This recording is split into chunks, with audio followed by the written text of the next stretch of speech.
Love this podcast? Support it and sponsor today. Simply head to auscastnetwork.com for details. In a world where everyone says hello, they dare to say, g'day. Yeah, g'day. Yeah, g'day. Yeah, g'day. Yes. Good day. Yeah. G'day. G'day. Yeah. G'day. Yeah. Day. Yeah. Good day. Wow, wow. Yeah. Yeah, good day. G'day. Hey. Yeah. G'day. Yeah. G'day, Tim. Yeah, g'day, mate. Yeah. Leon, What? what's your name?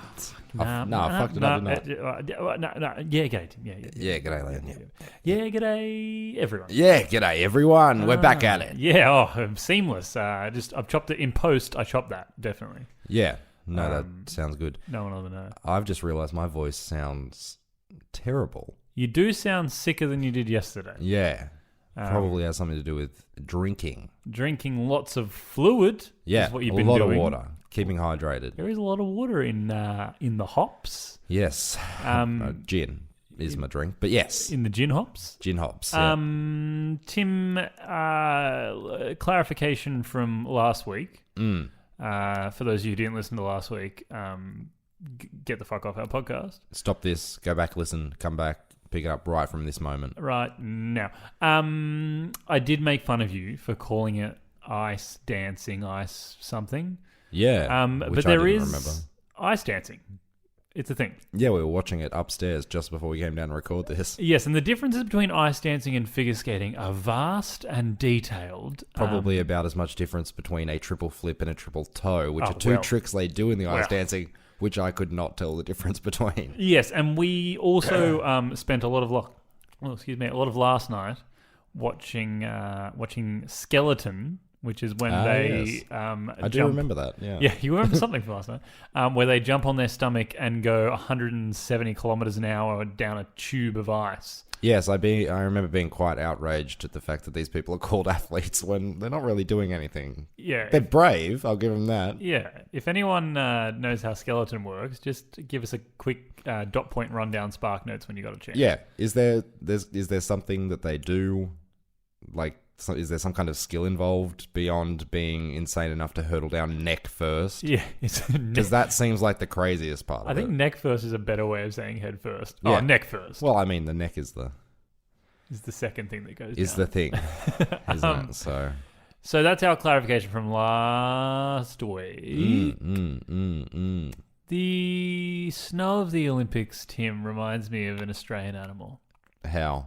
It has white on its chest. I don't know. Yeah, right. I'm trying for a segue. And it's pretty tenuous, but yeah, sure. It's not happening. Tim, I want to talk about an animal that I think is, I want you to talk about an animal that I think is unknown to the rest of the world, maybe, to a degree. I think once we get into it, there's a popular version that everyone knows, but the actual basis of it, the dude themselves, I don't think people know about it. Tim, I want to talk about the Tasmanian Devil. Indeed, the Tasmanian Devil. Yeah, like you said, there's the famous one, but he really actually does not look anything like an actual Tasmanian Devil. He's furry and he has big teeth. Yep. That's where the similarities stop. And he's stocky. They're a stocky animal, that's for sure. As all animals in Australia are, they're stocky. Yes, sir. All right. right. The Tasmanian Devil, Tim. Tell me about it. Tell me what it does. The Tasmanian Devil, which actually has a pretty cool Latin scientific name. The second word is going to be the hard one. The first one, Sarcophilus harisi. Harisi?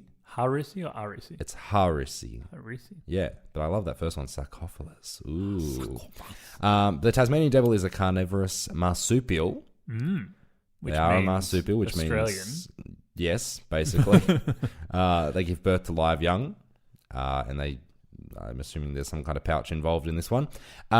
It was once native to the mainland of Australia, but it is now only found in the wild on the island state of Tasmania, down the bottom. Now, I've never referred to Tasmania as the island state because you don't really go there for island living. No, it's cold. Yeah, it's cold and there's lots of trees. But I did look at a map of the distribution of Tasmanian devils in Tasmania.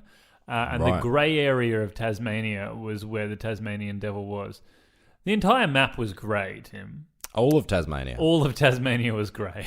They've populated the entire island state. There is 1 per cubic metre. Well. No, I have no idea. That's a good... But they're everywhere in right. Tasmania, including an island off Tasmania. Which is good. It is. They are technically endangered currently. They are. For reasons we can talk about in a little bit. We will. But let's talk about them. They are about the size of a small dog. Very small dog. They are currently the largest carnivorous marsupial in the world, but that was after the extinction of the thylacine, better known as the Tasmanian tiger. Yes. Which we will one day talk about. They went extinct in 1936, or did they? What a they bloody, most likely did. But what a bloody notch in the belt for the Tasmanian Devil, though. Yeah. Conspiracy theory: Tasmanian Devil killed the Tasmanian tiger. Maybe it did. To be the largest carnivorous marsupial. Yeah, prove it didn't. It's related to quolls, and distantly related to the Tasmanian tiger. It is characterized by its stocky and muscular build. These bad boys are thick. It's just this. I think that Wikipedia just took the description for every Australian animal and just copy pasted it. Australian Wombat, animals are muscly stocky. as fuck. Wombat, stocky and muscly. Koala, stocky and muscly. They're not fat. Wombats are kind of fat a bit, but mostly Australian animals are just ripped. Muscular build, black fur, really dark black fur. They're quite smelly, apparently. I've seen them in zoos and stuff. I can't remember the smell specifically. I've never walked past a Tasmanian devil and been like, it's that classic Tasmanian stank. Yeah. There it is. Found it. Where are the Tasmanian devils in this zoo? Just follow the smell. They've got an extremely loud and disturbing screech apparently as well. It's horrible. Very keen sense of smell, and they are ferocious when they're feeding. But they're also adorable. Yeah, I remember the first time I ever saw one was when I was very young. We went to Tasmania for a wedding. We went to a wildlife park, and they had one in a cage there. And they were told us very specifically, do not put your fingers in the cage because it will bite it. And it will not just bite it, it will literally bite your entire fucking finger off. And I know a girl that actually happened to. Holy shit, she got her finger bitten off by a Tasmanian 100%. devil? I've seen the lack of finger too. And 100% happened, yeah. How do you, first of all, how do you know someone that's happened to? Second of all, how crazy is in that? the wild, did she put her finger in that exact cage? I can't remember the exact story, but I know it involves Tasmanian devil biting. I need to meet this girl. Yeah. I want to know the story. I don't know. We'll talk about this later. I think Tasmanian devils are cute. They're scary as shit. They are scary. They're quite cute. And watching them feed is outrageous. Yeah, they're very ferocious. They actually have really large head and neck, which allows it has the strongest bite per unit body mass of any mammal land predator in the world. Which is amazing because you've got got tigers and lions and bears. Oh my! If it was the same size as a tiger, I dare say it would be possibly. Well, I mean, they're kind of stocky. They couldn't run very fast. They're not sleeky and slinky like a tiger. But yeah, it would ruin a tiger's life. Clean through a car. Yep, they hunt their prey. They also scavenge a bit. They are usually solitary animals, although sometimes they'll eat with other devils. You want to go to dinner with friends. Yeah, and often for some reason they shit and piss in a communal location, like they've all decided that's where they're going to go, which is an interesting element of their... Maybe it's not that Tasmanian devils smell, it's just that people keep finding them in the toilet for all the Tasmanian... All of Tasmania's Tasmanian devils go to one spot. Yeah, if you look at that grey map of Tasmania, there's one black spot right in the middle, and that's where they all go. That spot's called Launceston. Hey! Is that in Tasmania? Yes, it is. Yeah, good. I don't think it's in the middle, though. There's a girl that started at my work is from Tasmania. I don't know much about it. Is she missing the finger? No. Different girl. Right. I'll ask her about it, though. Yeah, she might not have one. You just don't know. Where was I? I don't know. We're talking about the fact that they all poo and wee in the same place. Yeah, so they are nocturnal. And another word as well that I saw, I can't remember the word, but it means that they are up during like dawn and dusk. Oh, yeah. There's like a specific word, spacula something or something like that. Yeah. Hang on, I think... We've come across it before with one of the other animals, I think. Yeah, a lot of Australian animals are nocturnal or... Oh, the platypus, I think, was the one, wasn't it? I think the platypus was in this category of hanging out in dusk and dawn. Yeah. Crepuscular. crepuscular. What did you call me? Crepuscular. Crepuscular. Anyway. Welcome to the podcast of saying the word crepuscular. I keep saying it and then I spell it, and that's the next half hour. Yeah. So they do that. Good. Which is very good. But they do. There's a couple of reasons they think they stay, because they can stay up in the day, which is very unusual. For a lot of marsupials and of their particular species as well. Yeah. That other species in the same kind of genus usually have issues with overheating, apparently, but these guys don't, so they're unique in that way. It's all to do with the carburetor and the fuel injection. Yeah. All Australian animals have fuel injection now. They've upgraded. Yeah, no, if you run the air conditioning with the windows down, it's a waste. Oh, yeah, you put the cooler in. Is that what I'm talking about? Yeah. No, but yeah, right. Yeah, so they're pretty fast as well. Sorry, and I was just going to say, the fact that they're not awake during the day actually explains the story I was going to tell about the last time I saw a Tasmanian devil in a zoo. Right. It was like, say, the middle of the day, and there was an enclosure at Melbourne Zoo. And this Tasmanian devil was just doing laps of its enclosure. Just walking around. Not walking, running. Like, right. It was like, you know when a cat runs for no reason? Yeah. It was like that, but just doing laps. Probably because it was like, it's the daytime. I should be asleep. No, I'm awake. There's people around. Oh, I gotta go. I gotta go. Run. Yeah, So, apparently they're very, very quick as well, actually, and they've got quite good endurance. They can climb trees and swim across rivers. Holy shit. They get worse at climbing trees as they get older because they get musclier, apparently. So, yeah.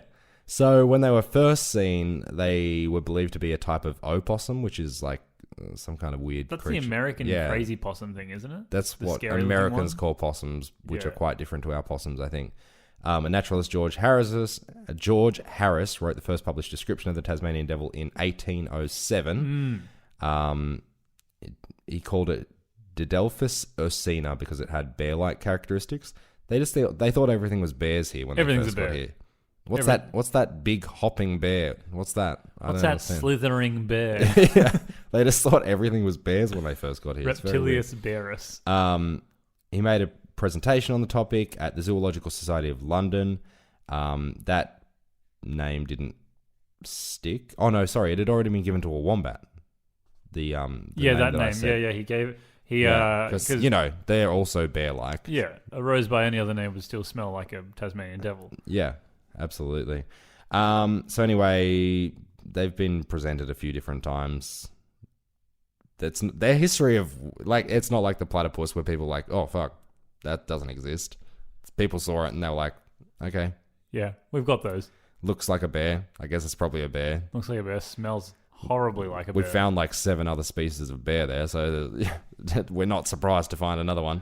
But I'm always interested by the devil part. The devil? Like why it's the Tasmanian devil. Do you know the answer to that? I did. I read ahead. Fabulous. Supposedly it was called Beelzebub's something. Beelzebub's pup. It was called Beelzebub's pup. Probably because they're so ferocious or something. Well, yeah, it was because mainly. So the reason that was called the devil is because when the first explorers were hanging out in Tasmania, they heard the sounds, and I'll find a clip of the old Tasmanian devil making a sound. It's terrifying. It's horrendous. Yeah, it's probably out of all the Australian animals, and they make some weird sounds. Like possums are out of control. Yeah, Tasmanian if you ever hear devil possums fighting, or even worse, possums having sex, those guys screech. But this is a whole. Do you know how often we mention possums fighting and having sex on this podcast? Yeah. Well, I mean, it happens outside our house. It does, every night. It's a possum fan cast. Yeah. But yeah, Tasmanian devils make a guttural sound. Yeah. So yeah, the explorers were like, about Beelzebub pup. And they, I guess that just kind of ended up being translated into the Tasmanian devil. That is accurate. Now, I was reading just before, here it is. So in terms of like their reproduction... Yes. They're not monogamous. Okay. Females go into like their breeding thing about 4 times during their life. Right. They love to mate. During the mating season, they say 80% of females that are seen during the breeding season are pregnant. Like people that just see them in the wild. So when it's breeding time, those little rascals are getting randy. It's time to breed. Yeah. And this is the part that really... surprised me. So the first thing, gestation only lasts 21 days. which is normal because they're marsupials, so they have a short gestation period and then they keep them in the pouch or some whatever. Yeah, that weird. They give birth to 20 to 30 young. That's a lot of And young. they're standing up there the entire time as well. What, when they're giving birth? Yeah. Standing up? They stand up, yeah.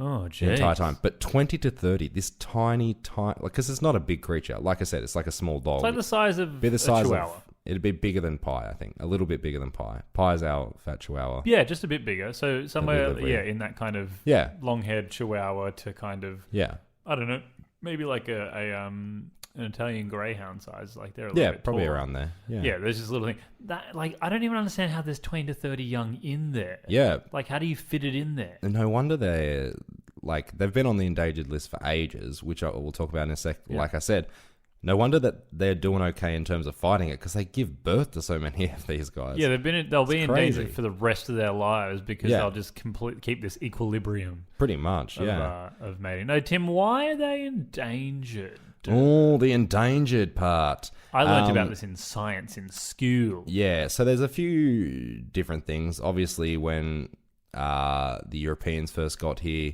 we killed everything that moved. Yes.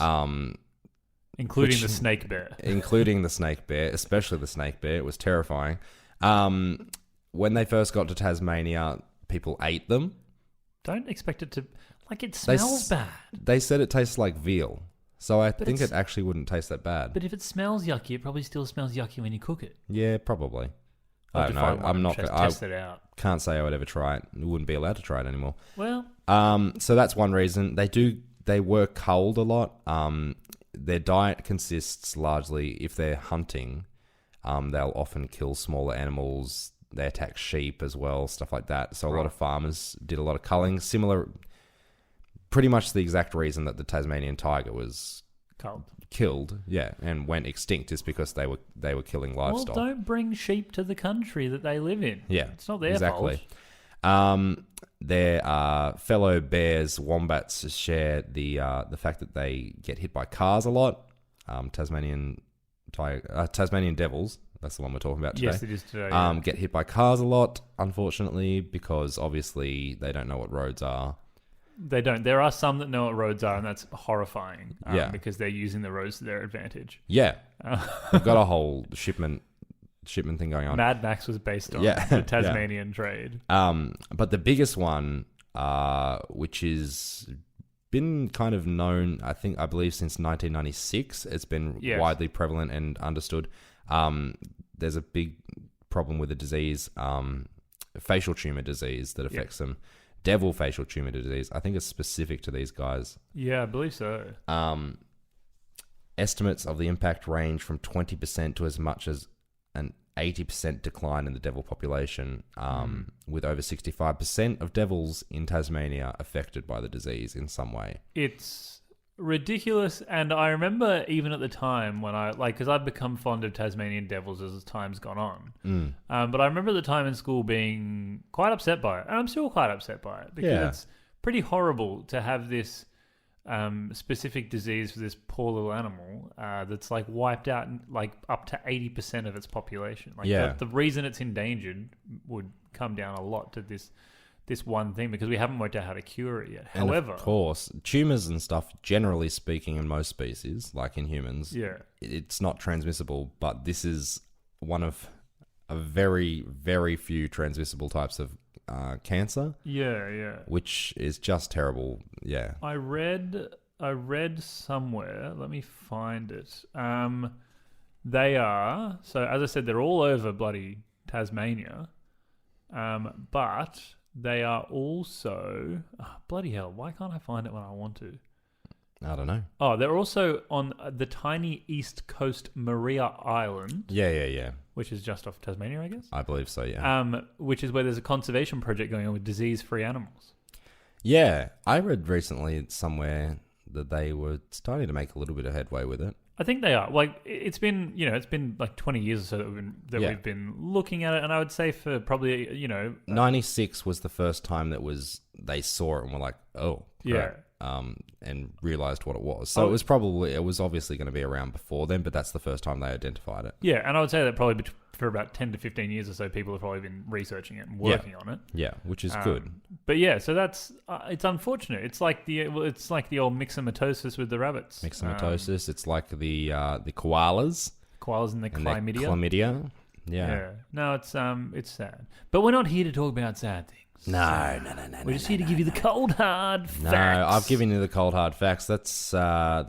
That's Beelzebub's pup. That's what they are. They're kind of scary. They're a little bit cute though. Why wouldn't you call it Beelzebub? Beelzebub is very cool. If I didn't know this thing was literally going to bite my finger off because I've seen a girl with her finger having been bitten off. I need to know this story. I would really like to cuddle one of these bad boys. They're very cute. They're quite cute, but yeah, we're also not meant to touch them because I think it'll just make them sicker. I think that's possibly where the facial tumours came from. Probably. Originally. You were going to talk about all their cultural references. I was, and by references I mean just one. So the Tasmanian Devil is represented by a character in Looney Tunes. His name is the Tasmanian Devil, Tassie Devil. They must have sat in the marketing room for ages trying to figure it out. Well, actually, I found that he has a name. He has a real name? He has a name. So in the first time that he appeared was in a 1957 short that was called The Bedeviled Rabbit. Right, okay. And his wife addresses him, and his name is Claude. Claude. It's of that time period, though, isn't it? Claude is his name. The rest of his family include Hugh, Jean, Molly, Jake, Drew, and the Tasmanian She-Devil was the name of his wife. Oh, she doesn't get a name? No, she's just the Tasmanian She-Devil. But here's the thing. Those characters have not been seen since then, I swear.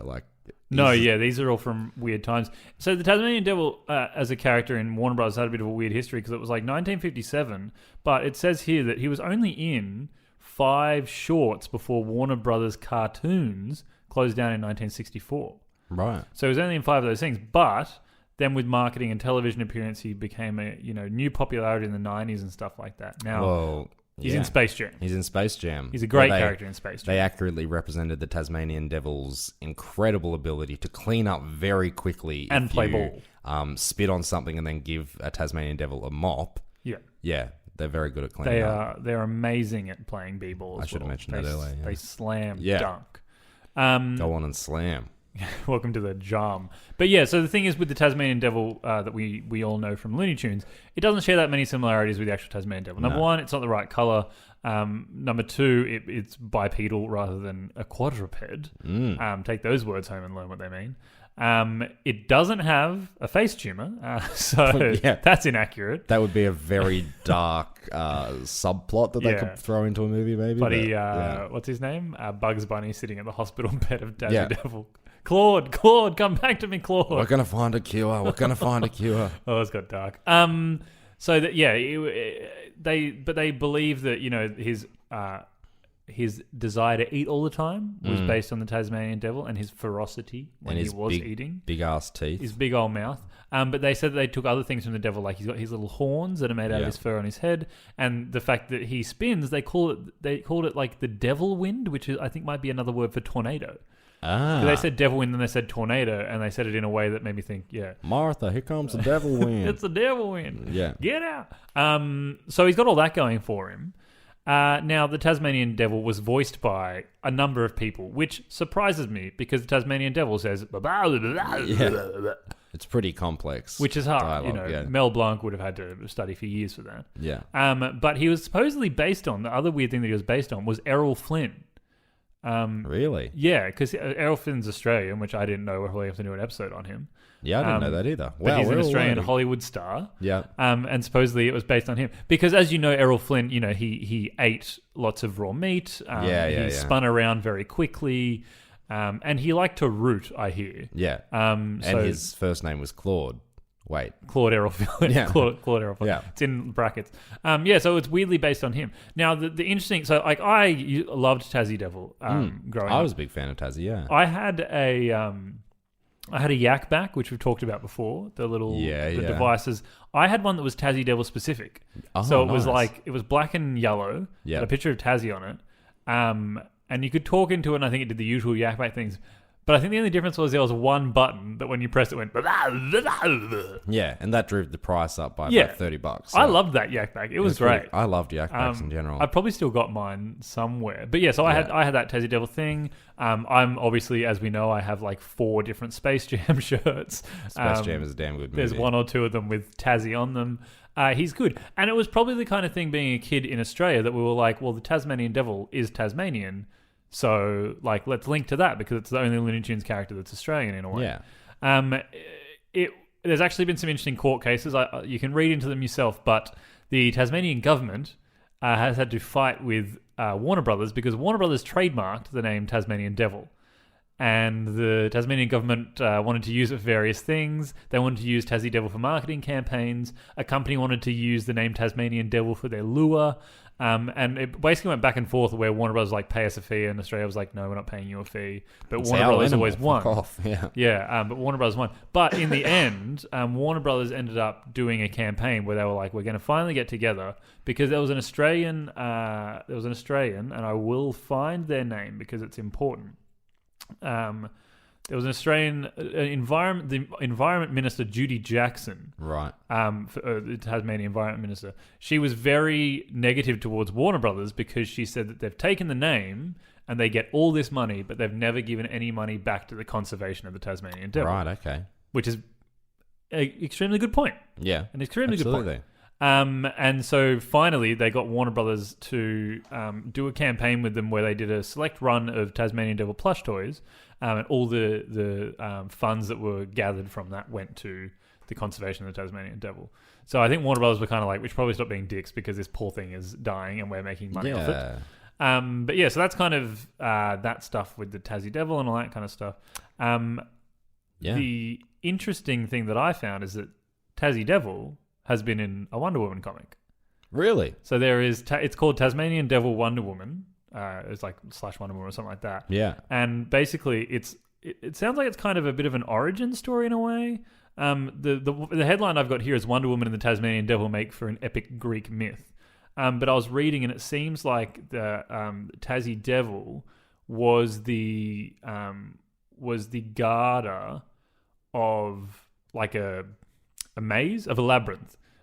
So it was it's Theseus's labyrinth is her final test, and she doesn't encounter the Minotaur. She is confronted by a horde of armed skeletons and blah blah blah. But the Tasmanian Devil is there too, which is quite interesting, I think. Is it the same Tassie Devil, or is it, because I know that DC actually have their own character called the Tasmanian Devil as well? It's meant to, when I was reading the Wikipedia about Tassie Devil from Warner Brothers, they talked about it here and said that it was an adaptation of Tassie, for DC. Okay. Interesting. So yeah, supposedly she she plays him to sleep and does all that kind of stuff. But there's also a weird mention here where it says that Martian hunter Marvin the Martian went with the most logical route in pitting 2 Martians against one another. Wonder Woman and the Tasmanian Devil imagines a world where, I feel like even Marvin the Martian was involved, but it was called the Martian Hunter. But yes, that's kind of the popular culture of the Tasmanian Devil. So next time you're watching Looney Tunes, maybe think about the fact that you should probably try and help out keeping the Tassie Devil around for a bit longer. Yeah. I know we should do our part. Tim, that's the Tasmanian Devil. That is the Beelzebub, as I have called it. The most interesting thing that I think has come out of that is this idea of my latest Hollywood film. You've got Sharknado, you've got Ghost Shark, you've got Crocker Big Shark and stuff. I'm bringing out Bear Snake. Bear Snake, yeah, fuck yeah. Head of a bear, body of a snake. That is the least effective combination of the two parts. Obviously not a full-size bear head, but maybe a Tasmanian Devil-sized bear head. The arms and legs of a snake, but the body of a bear. It's just an armless, just slithering. An armless bear. I think it'd be weirder if it was the head. Well, actually, it'd probably be scary if it was the head of a snake on the body of a bear, wouldn't it? Yeah, look, it's all pretty weird. Anyway, Tim. Hey, yeah. Have you got something for me? Yeah, I do. I've got a dadvice. Oh, lay it on me. A letter. It is. Here we go. You nearly said letter of the week. We're not bloody Saturday Disney, mate. We should be. Oh, God. All right. Hi, guys. My name's Jody. I'm writing to you because I'm just about to head to uni for the first time. Congratulations on getting into university. Tertiary and higher studies. Education. Yeah. No, you do you. I have to move all the way from to Sydney from Grafton, New South Wales. That's about an hour north of where I grew up. Right, so that's a long trip down to old Sydney town. Yes, it's a good 7 hours, I'd say. It's quite a long way for me to be taking everything I need. Do you have any tips on moving furniture that doesn't cost $900 dues? I would really appreciate the help. My dad thinks we can just hook the trailer up, but I'm worried my stuff will get damaged when we drive. Thanks, Jody. Now, Jody, number one rule of dadvice is that if another dad's giving you advice, disregard it. Because I'm a better dad and I know more. Your dad doesn't know shit. You can't hook up the bloody trailer because you've got, 18 couches from your house, which is too much, but, and Dad's trailer, it's the box trailer. Yeah, I use it every weekend to take stuff over to Davo's house, and when I got to go to the tip, no, Dad. How much stuff is he taking to Davo's house every weekend? Well, he takes stuff to Davo and they both go to the tip. And right, okay. Okay, so first of all, you can do some moving for about $500, which is a little bit less than $900 dues in the conversion. Yeah. But okay, what would you do? Number one, don't bring it. Easy. Wild. Start a new life. Yeah. Start a new life. Roam free with the Tasmanian Devil. Cut all your hair off. Yep. Sell it. Get furniture with that money. Yeah, it worked for no one. Actually, no one ever. Who's ever sold their hair for furniture? Tim's dying. The podcast is over. Sick. He's dead. What would you do? What would you do, Tim? Oh, look, I know you.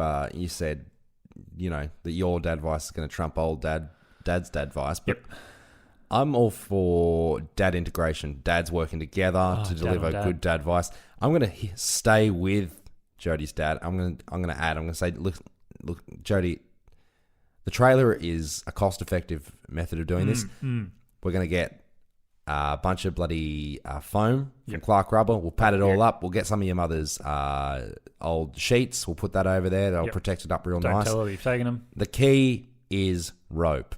Oh. Now, any good dad not only has way too much rope, but you better believe he can weave you a bloody tapestry of knots. Intricate spider web that will... to tie it down something so it will not move. Fucking centimetre. Counterpoint, he'll weave a tapestry of knots and it will definitely fall over and you have to get out of the car and rearrange it at some point. Maybe your dad wasn't so... My dad What the hell were you about to say about my father? My dad was crazy about tying shit down. He had so many ropes and... what are those elastic... the bungee cords. The bungee cords with the hooks on them. The most dangerous device known to man. I'm pretty sure Dad had stocks in those because they were bloody everywhere. We did a lot of water skiing. We had the boat and stuff, so we had a lot of rope around all the time. You got a bungee cord the top down. And the man taught me how to tie something down. Let me tell you, I can... If you need help, Jody... I'm not coming to Grafton. Tim will do a YouTube tutorial. We can do a Skype, and I'll tell you how to tie it down. What about the, the straps that they have on trucks that do the little thing? They're good. Those are high tech. Those are high tech. Counterpoint for you, Jody, because assuming Dad's box trailer isn't big enough, and you don't want to get pulled over by the cops, because a lot of cops on the road from Grafton to Sydney. Oh, yeah, especially this time of year, mate. Oh, yeah. Long weekend's coming up, double demerit points. Look out. Here we go. It's almost Easter. Yeah, but... How about you get... Because I'm assuming your dad's name is Dave, probably. Yeah. Dave going to Dave's house, yeah. So, but if Dave gets, Bill and Shane, they've both got a Hilux. They've both got an old Toyota Ute they've had for years. Make it a convoy. Bring all the boys down. Convoy. It's been ages since Bill's been down to Sydney. He hasn't been here since 1976, and he's just keen to get back and just watch Lay Girls again.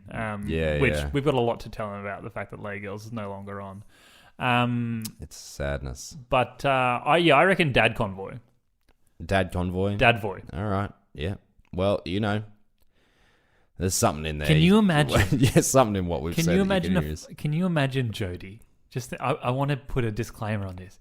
Can you imagine having 3 dads try to direct you to where you want to go at the same time? This is why I think Can you imagine how much dad advice you'd be getting if you had two dads? If you obviously, with gay marriage now legalized here in Australia, Double dad advice. Yeah, think of all the dad advice. That's a good life. Jody, just if you get in each different car, you'll get 3 different kinds of dad advice in the 7-hour trip. Yeah. But can you just imagine, stopping at, I don't know, what's the stop from Grafton on the way down to Sydney? I don't know. Depends on which way you go. No, not really. Just one way? Port, you'd probably stop at Port Macquarie, maybe Maxville if you're coming down from Grafton. So can you imagine getting out at Port Macquarie and having all the dads standing there being like, nah, Bill, I reckon we go down the 27 and take the 7 and then do a left turn and, go around the roundabout, and the other one going, nah, man, not the roundabout. They'd have a CB in there. They get a CB off Jono. Dad one. Jono works at Lindsay Brothers down the truck depot, and they've got a few spare CB radios in there, so they'll just chuck those in the car, I reckon. Just get one of your dad's mates who obviously works for Lynn Fox or something and just get a big old motherfucking truck and drive it down. That's the way we do it. Look, Jody, I don't know if anything has been helpful, but I suspect it doesn't really matter. Our dad advice flipped on itself and essentially, listen to your dad. Yeah. Jody, don't come to us. If your dad said something, he knows what he's talking about. Jody, I also don't appreciate that you later didn't mention the tour to Japan. Sorry. I'm sure Jody's sorry. Jody's very apologetic. Yeah. I have a really bad ringing in my ear right now. I think I got tinnitus when we were sitting here. Just sitting here? Yep. Fantastic. Your voice is so grating. Yeah. It's actually really off-putting. I get it. So let's end this so I can go to a medical professional. Fabulous. Or write a dad advice. It's ringing in my ear, Tim. Tim. This week, I want to thank a very special person. Who is it? It's Teylor Smirl, Smell Smelly T for our wonderful cover art and logo. Because, without her, we'd be dead. I would like to give thanks to Curtis Fernance, that's Fern Tree Music on Facebook, for his outroduction music, which we used on this week's episode. Thanks for all your music needs. Ask him. Yeah, just ask him. Just ask him. Just ask. Can't hurt. Tim, I want to just let our Patreon fans know that I think next weekend Tim and I will be recording the next bonus episode for the month. Leon Huxtable has recently restarted a university as of about 8 hours ago. Yes. And so a bit time poor on the weekends. But I'm a Master of Education. I'll be smarter than all of you. I have to stop doing the podcast. Well, make sure you save some time, because when you want to buy a time property, you're going to need a good time deposit. So and you want to have a good credit. Be sensible. Time credit score. Yeah, be sensible. So we'll put that up. So remember Patreon, www.patreon.com/yearg'day. Great deals starting from just $1. That's pretty much it. Wonderful. Social media @yearg'day podcast. Website yearg'day.com. Find us. Auscast Network. We're with them. Good stuff. Find us. We live at. No, just kidding. Go to the Adelaide Podcast Festival if you're in Adelaide this week. I believe it's on. I think it's this week. Pretty sure. So. I can't remember, but we check can't it out. make it. Sadly. We can't. Tim's flying all over Australia already. So I'm going everywhere except Adelaide specifically. It's this really weird trip. Yeah. Cool beans. I'm going to go fix my ear now. Fabulous. Wonderful. As always, g'day, Tim. Yeah, g'day, Leon. Yeah, g'day, everyone. Yeah, g'day, everyone. Catch you on the flippity flop.